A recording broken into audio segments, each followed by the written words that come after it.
ओम शांति। आज है 29 जनवरी 2021 की साकार मुरली।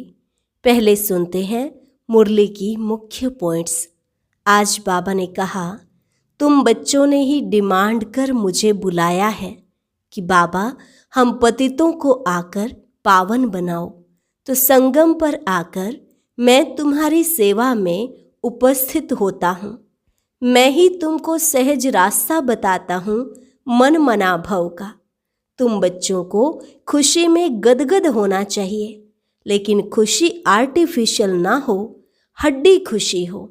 सदा बुद्धि में यही रहे कि अब घर जाना है।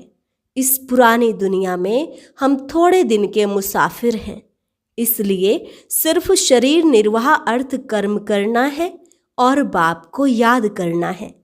इस जन्म में अगर कोई उल्टा कर्म किया है तो वह सब बाप को सच सच बता देना है, नहीं तो अंदर खाता रहेगा। फिर कहा, ऐसे मत समझना कि बाप तो अंतर्यामी है, सब जानते हैं, परंतु बाप को हर एक की एक्टिविटी से पता पड़ जाता है। कई तो बहुत छीछी चलन चलते हैं, इसलिए बाप बच्चों को खबरदार करते हैं, बच्चे माया से स्वयं की संभाल करो, माया बहुत कड़ी है। बाबा ने कहा, अगर कोई बच्चा छीछी बना तो वह जैसे हमारा जाति भाई नहीं, अर्थात ब्राह्मण ही नहीं। और लास्ट में कहा, यह पुरानी दुनिया और नई दुनिया का संगम है, जबकि तुम छीछी से गुलगुल, कांटों से फूल बन रहे हो। समझना चाहिए कि यह तो रावण की दुनिया है। हम इस पुरानी दुनिया को याद ही क्यों करें, हम तो नई दुनिया को याद करें जहां अब जा रहे हैं। अब सुनते हैं महावाक्यों को विस्तार से। मुरली का सार। मीठे बच्चे, ग्रेट ग्रेट ग्रैंडफादर अर्थात सर्वधर्म पिताओं का भी आदि पिता है प्रजापिता ब्रह्मा, जिसके ऑक्यूपेशन को तुम बच्चे ही जानते हो। प्रश्न, कर्मों को श्रेष्ठ बनाने की युक्ति क्या है? उत्तर, इस जन्म का कोई भी कर्म बाप से छिपाओ नहीं। श्रीमत के अनुसार कर्म करो तो हर कर्म श्रेष्ठ होगा। सारा मदार कर्मों के ऊपर है। अगर कोई पाप कर्म करके छिपा लेते तो उसका 100 गुना दंड पड़ता। पाप वृद्धि को पाते रहते, बाप से योग टूट जाता। फिर ऐसे छिपाने वालों की सत्यानाश हो जाती है। इसलिए सच्चे बाप के साथ सच्चे रहो। ओम शांति। मीठे मीठे सिकिलधे बच्चे, यह तो समझते हैं इस पुरानी दुनिया में अब थोड़े दिन के हम मुसाफिर हैं। दुनिया के मनुष्य तो समझते हैं 40,000 वर्ष यहाँ और रहने का है। तुम बच्चों को तो निश्चय है ना, यह बातें भूलो नहीं। यहाँ बैठे हो तो तुम बच्चों को अंदर में बहुत गदगद होना चाहिए। इन आँखों से जो कुछ देखते हो यह तो विनाश होने का है। आत्मा तो अविनाशी है, यह भी बुद्धि में है। हम आत्मा ने पूरे 84 जन्म लिए हैं। अब बाप आया है ले जाने के लिए। पुरानी दुनिया जब पूरी होती है तब बाप आते हैं नई दुनिया बनाने। नई दुनिया से पुरानी, फिर पुरानी दुनिया से नई दुनिया। इस चक्र का तुम्हारी बुद्धि में ज्ञान है। अनेक बार हमने यह चक्र लगाया है, अभी यह चक्र पूरा होता है। फिर नई दुनिया में हम थोड़े से देवताएं ही रहेंगे, मनुष्य नहीं होंगे। अभी हम मनुष्य से देवता बन रहे हैं, यह तो पक्का निश्चय है ना। बाकी कर्मों पर ही सारा मदार है।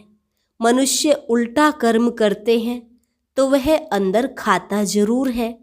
इसलिए बाप पूछते हैं, इस जन्म में ऐसे कोई पाप तो नहीं किए हैं? यह है ही छीछी रावण राज्य, यह भी तुम समझते हो। दुनिया नहीं जानती कि रावण किस चीज का नाम है। बापूजी कहते थे राम राज्य चाहिए, परंतु अर्थ नहीं समझते थे। अब बेहद का बाप समझाते हैं राम राज्य किस प्रकार का होता है। यह तो धुंधकारी दुनिया है। अभी बेहद का बाप बच्चों को वर्षा दे रहे हैं। अभी तुम भक्ति नहीं करते हो, अभी बाप का हाथ मिला है। बाप के सहारे बिगर तुम विश्व वैतरणी नदी में गोते खाते रहते थे। आधा कल्प है ही भक्ति। ज्ञान मिलने से तुम नई दुनिया सतयुग में चले जाते हो। अभी तुम बच्चों को यह निश्चय है हम बाबा को याद करते करते पवित्र बन जाएंगे, फिर पवित्र राज्य में आएंगे। यह ज्ञान भी अभी पुरुषोत्तम संगम युग पर तुमको मिलता है। यह है पुरुषोत्तम संगम युग, जबकि तुम छीछी से गुलगुल अर्थात कांटों से फूल बन रहे हो। कौन बनाते हैं? बाप। बाप को जाना है। हम आत्माओं का वह बेहद का बाप है। लौकिक बाप को बेहद का बाप नहीं कहेंगे। पारलौकिक बाप आत्माओं के हिसाब से सबका बाप है। फिर ब्रह्मा का भी ऑक्यूपेशन चाहिए ना। तुम बच्चे सबका ऑक्यूपेशन जान चुके हो। विष्णु के ऑक्यूपेशन को जानते हो। कितना सजा हुआ है। स्वर्ग का मालिक है ना।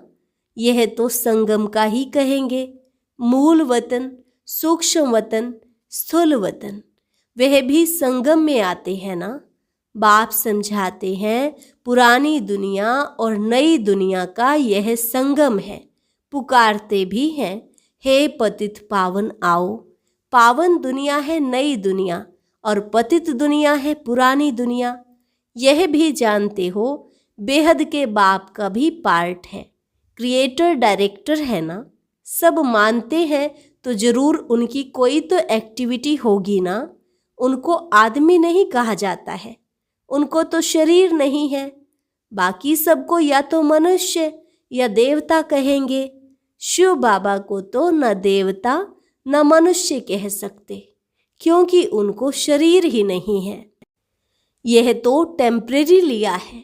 खुद कहते हैं मीठे मीठे बच्चों को मैं शरीर बिगर राजयोग कैसे सिखलाऊं। मुझे मनुष्यों ने ठिक्कर भीतर में कह दिया है, परंतु अभी तो तुम बच्चे समझते हो कि मैं कैसे आता हूँ। अभी तुम राजयोग सीख रहे हो। कोई मनुष्य तो सिखला न सके। देवताओं ने सतयुगी राजाई कैसे ली? जरूर पुरुषोत्तम संगम युग पर राजयोग सीखे होंगे। तो यह सिमरण कर अभी तुम बच्चों को अथाह खुशी होनी चाहिए। हमने अब 84 का चक्र पूरा किया है। बाप कल्प कल्प आते हैं। बाप खुद कहते हैं यह बहुत जन्मों के अंत का जन्म है। श्री कृष्ण जो प्रिंस था सतयुग का, वही फिर 84 का चक्र लगाते हैं। तुम शिव के तो 84 जन्म बताएंगे नहीं। तुम्हारे में भी नंबरवार पुरुषार्थ अनुसार जानते हैं। माया बहुत कड़ी है, किसको भी छोड़ती नहीं। यह बाप अच्छी रीति जानते हैं। ऐसे मत समझो बाप कोई अंतर्यामी है। नहीं, सबकी एक्टिविटी से जानते हैं। समाचार आते हैं, माया एकदम कच्चा पेट में डाल देती है। ऐसी बहुत बातें तुम बच्चों को मालूम नहीं पड़ती। बाप को तो सब मालूम पड़ता है। मनुष्य फिर समझते हैं बाबा अंतर्यामी है। बाप कहते हैं मैं अंतर्यामी नहीं हूँ। हर एक की चलन से सब मालूम पड़ता है। बहुत छी चलन चलते हैं। बाप बच्चों को खबरदार करते हैं, माया से संभालना है। माया ऐसी है किसी न किसी रूप में एकदम हप कर लेती है। फिर भल बाप समझाते हैं तो भी बुद्धि में नहीं बैठता। इसलिए बच्चों को बहुत खबरदार रहना है। काम महाशत्रु है। मालूम भी न पड़े कि हम विकार में गए हैं, ऐसे भी होता है। इसलिए बाप कहते हैं कुछ भी भूल आदि होती है तो साफ बताओ, छिपाओ मत, नहीं तो 100 गुना पाप हो जाएगा। जो अंदर में खाता रहेगा एकदम गिर पड़ेंगे। सच्चे बाप के साथ बिल्कुल सच्चा होना चाहिए, नहीं तो बहुत बहुत घाटा है। माया इस समय तो बहुत कड़ी है। यह रावण की दुनिया है। हम इस पुरानी दुनिया को याद ही क्यों करें? हम तो नई दुनिया को याद करें जहां अब जा रहे हैं। बाप नया मकान बनाते हैं तो बच्चे समझते हैं ना, हमारे लिए मकान बन रहा है, खुशी रहती है। यह है फिर बेहद की बात। हमारे लिए नई दुनिया स्वर्ग बन रही है। स्वर्ग में जरूर मकान भी होंगे रहने लिए। अब हम नई दुनिया में जाने वाले हैं। जितना बाप को याद करेंगे उतना गुलगुल फूल बनेंगे। हम विकारों के वश कांटे बन गए थे। बाप जानते हैं माया आधा को तो एकदम खा जाती है। तुम भी समझते हो। जो नहीं आते हैं वह तो माया के वश हो गए ना। बाप के पास तो आते नहीं। ऐसे माया बहुतों को हप कर लेती है। बहुत अच्छे अच्छे कहकर जाते हैं, हम ऐसे करेंगे, यह करेंगे, हम तो यज्ञ के लिए प्राण देने तैयार हैं। आज वह है नहीं। तुम्हारी लड़ाई है ही माया के साथ। दुनिया में यह कोई नहीं जानते माया के साथ लड़ाई कैसे होती है। अभी तुम बच्चों को बाप ने ज्ञान का तीसरा नेत्र दिया है, जिससे तुम अंधियारे से सोजरे में आ गए हो। आत्मा को ही यह ज्ञान नेत्र देते हैं। तब बाप कहते हैं अपने को तुम आत्मा समझो, बेहद के बाप को याद करो। भक्ति में तुम याद करते थे ना, कहते भी थे आप आएंगे तो बलिहार जाएंगे। कैसे बलिहार जाएंगे यह थोड़े ही जानते थे। अभी तुम समझते हो हम जैसे आत्मा है वैसे बाप भी है। बाप का है अलौकिक जन्म। तुम बच्चों को कैसे अच्छी रीति पढ़ाते हैं। खुद कहते हो यह तो वही बाप है जो कल्प कल्प हमारा बाप बनते हैं। हम भी बाबा बाबा कहते हैं, बाप भी बच्चे बच्चे कहते हैं। वही टीचर के रूप में राजयोग सिखलाते हैं, और तो कोई राजयोग सिखला ना सके। विश्व का तुमको मालिक बनाते हैं तो ऐसे बाप का बनकर फिर उसी टीचर की शिक्षा भी लेनी चाहिए ना। खुशी में गदगद होना चाहिए। अगर छीछी बना तो फिर वह खुशी आएगी नहीं। भल कितना भी माथा मारे, फिर जैसे वह हमारा जाति भाई नहीं। यहाँ मनुष्यों के कितने सरनेम होते हैं। तुम्हारा सरनेम देखो कितना बड़ा है। यह है बड़े ते बड़ा, ग्रेट ग्रेट ग्रैंडफादर ब्रह्मा। उनको कोई जानते ही नहीं। शिव बाबा को तो सर्वव्यापी कह दिया है। ब्रह्मा का भी किसको पता नहीं पड़ता। चित्र भी है ब्रह्मा विष्णु शंकर के। ब्रह्मा को सूक्ष्म वतन में ले गए हैं। बायोग्राफी कुछ जानते नहीं। सूक्ष्म वतन में ब्रह्मा को दिखाते हैं। फिर प्रजापिता ब्रह्मा कहाँ से आएगा? वहाँ बच्चे एडॉप्ट करेंगे क्या? किसको भी पता नहीं है। प्रजापिता ब्रह्मा कहते हैं परंतु बायोग्राफी नहीं जानते। बाबा ने समझाया है यह हमारा रथ है। बहुत जन्मों के अंत में हमने यह आधार लिया है। यह पुरुषोत्तम संगम युग गीता का एपिसोड है। पवित्रता भी मुख्य है। पतित से पावन बनना कैसे है यह दुनिया में किसको भी पता नहीं है। साधु संत आदि कभी भी ऐसे नहीं कहेंगे कि देह सहित सबको भूलो, एक बाप को याद करो तो माया के पाप कर्म सब भस्म हो जाएंगे। कोई गुरु ऐसे कभी नहीं कहेंगे। बाप समझाते हैं यह ब्रह्मा कैसे बनता है। छोटेपन में गावड़े का छोरा था। 84 जन्म लिए हैं, फर्स्ट से लेकर लास्ट तक। तो नई दुनिया सो फिर पुरानी हो जाती है। अभी तुम बच्चों की बुद्धि का ताला खुला है, तुम समझ सकते हो, धारणा कर सकते हो। अभी तुम बुद्धिमान बने हो, आगे बुद्धिहीन थे। यह लक्ष्मी नारायण बुद्धिवान है और यहाँ बुद्धिहीन है। सामने देखो, यह पैराडाइज के मालिक है ना। कृष्ण स्वर्ग का मालिक था, फिर गावड़े का छोरा बना है। तुम बच्चों को यह धारणा कर फिर पवित्र भी जरूर बनना है। मुख्य है ही पवित्रता की बात। लिखते भी हैं, बाबा माया ने हमको गिरा दिया, आंखें क्रिमिनल बन गई। बाप कहते हैं अपने को आत्मा समझो, बस अब तो घर जाना है, बाप को याद करना है। थोड़े टाइम के लिए शरीर निर्वाह के लिए कर्म कर फिर हम चले जाते हैं। इस पुरानी दुनिया के विनाश के लिए लड़ाई भी लगती है। यह भी तुम देखना कैसे लगती है। बुद्धि से समझते हैं हम देवता बनते हैं तो हमको नई दुनिया भी चाहिए, इसलिए विनाश जरूर होगा। हम अपनी नई दुनिया स्थापन कर रहे हैं श्रीमत पर।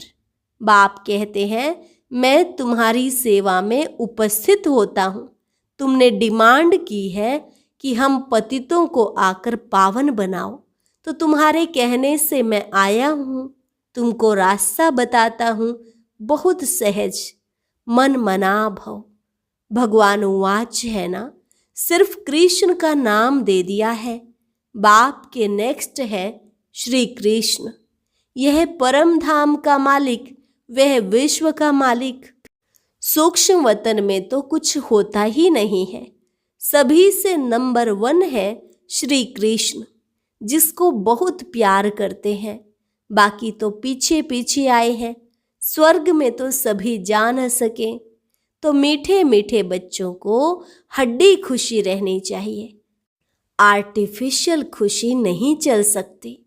बाहर से किस्म किस्म के बच्चे बाबा के पास आते थे, कब पवित्र नहीं रहते थे। बाबा समझाते थे, विकार में जाते हो तो फिर आते ही क्यों हो। कहते थे क्या करें, रह नहीं सकते, रोज आता हूँ, ना जाने कब ऐसा तीर लग जाए।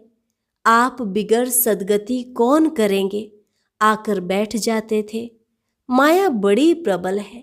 निश्चय भी होता है बाबा हमको पतित से पावन गुलगुल बनाते हैं, परंतु क्या करें, फिर भी सच तो बोलता था। अब जरूर वह सुधर गया होगा। उनको यह निश्चय था इन द्वारा ही हम सुधरेंगे। इस समय कितने एक्टर्स हैं, एक के फीचर्स न मिलें दूसरे से, फिर कल्प बाद उस ही फीचर से पार्ट रिपीट करेंगे। आत्माएं तो सब फिक्स है ना।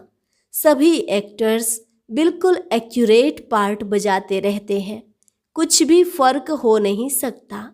सभी आत्माएं अविनाशी हैं, उनमें पार्ट भी अविनाशी नूंधा हुआ है। कितनी समझने की बातें हैं, कितना समझाते हैं, फिर भी भूल जाते हैं, समझा नहीं सकते हैं।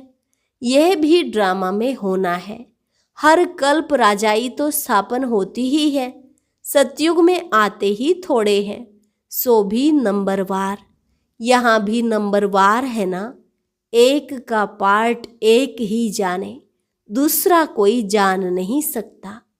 अच्छा, मीठे मीठे सिकिल अधे बच्चों प्रति माता पिता बाप दादा का याद प्यार और गुड मॉर्निंग। रूहानी बाप की रूहानी बच्चों को नमस्ते। रूहानी बच्चों की रूहानी बाप दादा को नमस्ते नमस्ते, गुड मॉर्निंग। धारणा के लिए मुख्य सार। पहली पॉइंट, सच्चे बाप के साथ सदा सच्चा रहना है। बाप पर पूरा पूरा बलिहार जाना है। दूसरी पॉइंट, ज्ञान को धारण कर बुद्धिवान बनना है। अंदर से हड्डी जिगरी खुशी में रहना है। कोई भी श्रीमत के विरुद्ध काम करके खुशी गुम नहीं करनी है। वरदान, ज्ञान की गुह्य बातों को सुनकर उन्हें स्वरूप में लाने वाले ज्ञानी तू आत्मा भव। ज्ञान की गुह्य बातों को सुनकर उन्हें स्वरूप में लाने वाले ज्ञानी तू आत्मा भव। ज्ञानी तू आत्माएं हर बात के स्वरूप का अनुभव करती हैं। जैसे सुनना अच्छा लगता है, गुह्य भी लगता है, लेकिन सुनने के साथ साथ समाना अर्थात स्वरूप बनना, इसका भी अभ्यास होना चाहिए। मैं आत्मा निराकार हूँ, यह बार बार सुनते हो, लेकिन निराकार स्थिति के अनुभवी बनकर सुनो। जैसी पॉइंट वैसा अनुभव। इससे शुद्ध संकल्पों का खजाना जमा होता जाएगा और बुद्धि इसी में बिजी होगी तो व्यर्थ संकल्पों से सहज किनारा हो जाएगा। स्लोगन: नॉलेज एवं अनुभव की डबल अथॉरिटी वाले ही मस्त फकीर रमता योगी हैं। नॉलेज एवं अनुभव की डबल अथॉरिटी वाले ही मस्त फकीर रमता योगी हैं। अच्छा, ओम शांति। आज की अव्यक्त मुरली जरूर सुने। उसके लिए ऊपर दिए गए बॉक्स को टच करें।